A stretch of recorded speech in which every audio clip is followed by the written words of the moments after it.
These days, it feels like 90% of the mainstream draft analysis is about finding a comparable for an NFL draft prospect. We see it every year.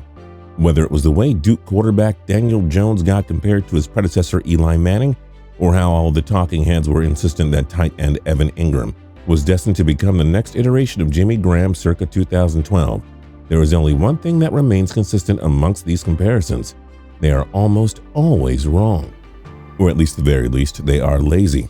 Rather than providing a ton of actual tape analysis or player testimonials or anything illogical, these guys end up basically trying to find an NFL player that went to the same school, was about the same size, or one of their absolute favorites. If both players also played basketball, forget about it. This being said, even a broken clock is right twice a day, and some of these lazy comparisons end up being correct. And as much as it pains me to say this to any Cleveland Browns fans out there, it's starting to look like Baker Mayfield is the second coming of Johnny Manziel after all. It may seem like a bit of a rush to judgment, considering that Baker did have a solid rookie campaign and the 2019 NFL season is still young, but perhaps there was a reason that these two quarterbacks drew so many comparisons when Baker declared for the 2017 NFL Draft. The comparisons started as so many of them do, with people pointing out the obvious that these two guys had very similar physical builds. Both quarterbacks are undersized for a prototypical NFL quarterback, standing at right around 6 feet tall, but they also have athletic frames that allowed them to both make a number of important plays with their legs. Manziel was slightly more wiry than Mayfield was in college and relied significantly more on his running game to move the ball. During Baker's Heisman campaign, he rushed for a respectable 311 yards while punching in 5 touchdowns on the ground, but he primarily used his athleticism to buy his receivers some time downfield. While that is far from an insignificant contribution, Manziel put up some ungodly numbers on the ground during the 2012 season, rushing for 1,410 yards and 21 touchdowns. This would be an awesome season for a running back, let alone a quarterback. A quarterback that also threw for 3,700 yards and notched 26 passing TDs. Mayfield was a bit more refined as a tradition passer, but nonetheless the resemblance was undeniable. It is actually kind of insane just how much they had in common. Even beyond the fact that they were both mobile, 6-foot white guys. For starters, both Mayfield and Manziel were runaway winners of the most prestigious award in college football, the Heisman Trophy. Both guys hailed from Texas, and strangely, yet most famously, both guys developed quite the reputations in college for a variety of off-the-field incidents. Baker Mayfield's worst transgression came back in February of 2017, when he was arrested in Washington County, Arkansas, on charges of public intoxication, disorderly conduct, and resisting arrest at 2:29 a.m. to boot. Far be it from me to cast judgment on a college kid making a couple of dumb choices, but this one got a little messy. The preliminary police report described Mayfield as unable to walk straight, slurring his speech, and with food covering the front of his shirt. Not exactly what you want from your starting quarterback. Where it got worse was after the police confronted Mayfield, who became incensed and started shouting obscenities at the officers, which reportedly escalated when the policemen tried to detain him. Fortunately for Mayfield, his rap sheet is far less extensive than Manziel's was. Johnny Football's off-the-field antics could take an entire other video to cover, but let's just say he had a much tougher time learning from his mistakes than his counterpart did. It wasn't just these more troublesome allegations that drew comparisons. Both players also had their own respective run-ins with everyone's favorite organization, the NCAA. Manziel was famously suspended for the first half of an early season game against Rice, following reports that he had signed autographs for money back in January. While the charges were far from serious, in true NCAA fashion, the story ended up taking on a life of its own and became national news. It definitely didn't help its public relations team that the story centered on Manziel, who was one of the most popular college football players in decades. Mayfield, on the other hand, had a much more traditional bout with the NCAA, one involving his decision to transfer from Texas Tech to Oklahoma after his freshman year. He filed an appeal to the NCAA to allow him to be eligible to play immediately at Oklahoma on the basis that he was a walk-on and not a scholarship player at Texas Tech, an appeal that was ultimately denied. Either way, the case ended up drawing a ton of attention to Mayfield, who was largely unknown at the time. The two guys did travel through slightly different football journeys in their college football careers. Manziel was a living legend on the Texas high school football circuit and drew on a ton of offers from big Division I schools before he chose to go to Texas A&M, where he burst onto the scene as a freshman. Mayfield had to wait a little longer, as he had no real offers coming out of high school, in part because he still only stood at 5'10" during his college recruitment process. Either way, he ended up at Texas Tech as a walk-on. Mayfield played well at Tech, but still wasn't offered a scholarship and eventually made his way to the University of Oklahoma, where the legend of Baker Mayfield was really born. I'm sure at this point you can see why people couldn't help but point to Manziel as a comp when Mayfield declared for the draft back in 2017. But it is pretty insane how much that comparison took off. So much so that it transcended the typical NFL draft scuttle, and it dominated the draft coverage. You couldn't put on a sports network without seeing something about how Baker was Johnny Football 2.0, or depending on the analyst's perspective, how he was destined to flame out at the NFL level like Manziel famously did. This was because the guys were such polarizing figures in the college football landscape. Everything they did drew eyeballs, and a lot of them. To be fair, they did continuously put themselves into more than a couple of compromising situations that really added fuel to the fire. None of it was particularly malicious, though.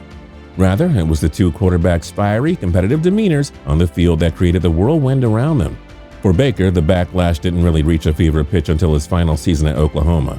But once it did, boy did the media ever run with it. The debate raged on every week. Was he a leader or a distraction?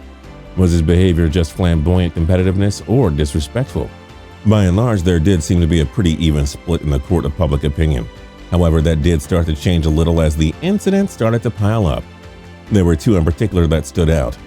In September of 2017, Mayfield led the Sooners to a huge win against the Ohio State Buckeyes in Columbus to boot. He was dominant on the field, throwing for 386 yards and 3 touchdowns, and after the game he was pumped.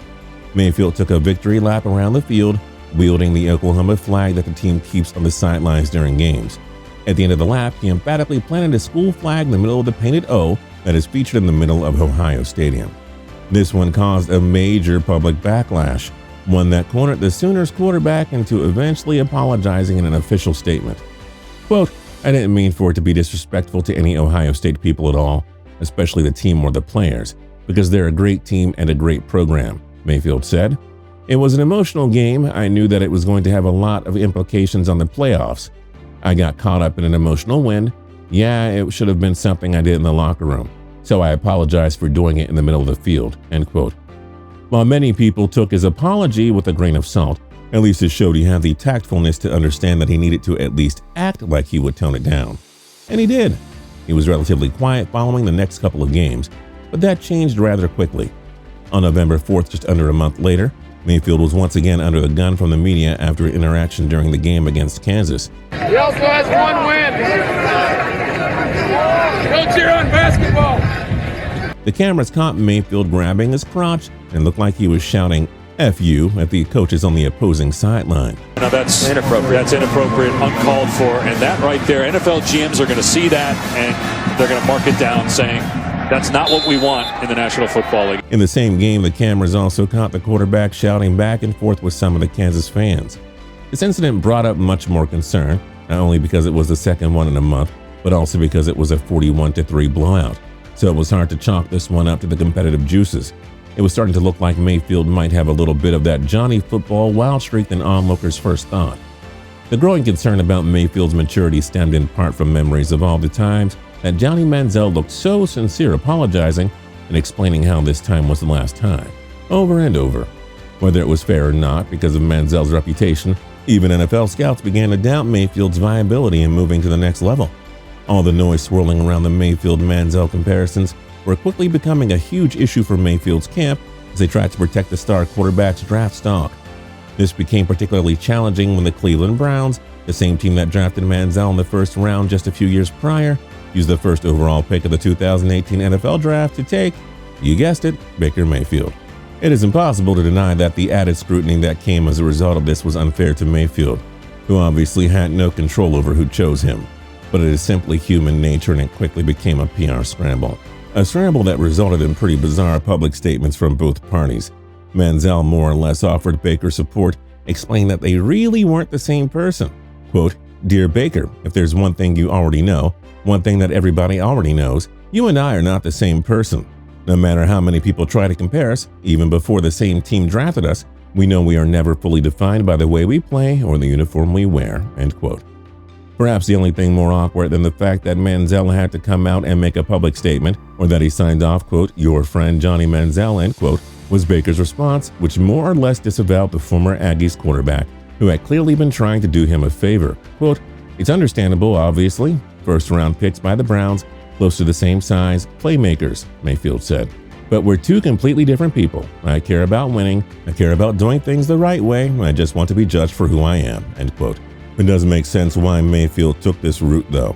By this point, Manziel had ended up in a number of legitimate legal situations, including domestic abuse allegations and a trip or two to rehab. And with all the money that is at stake in the NFL draft, Mayfield had to do some damage control.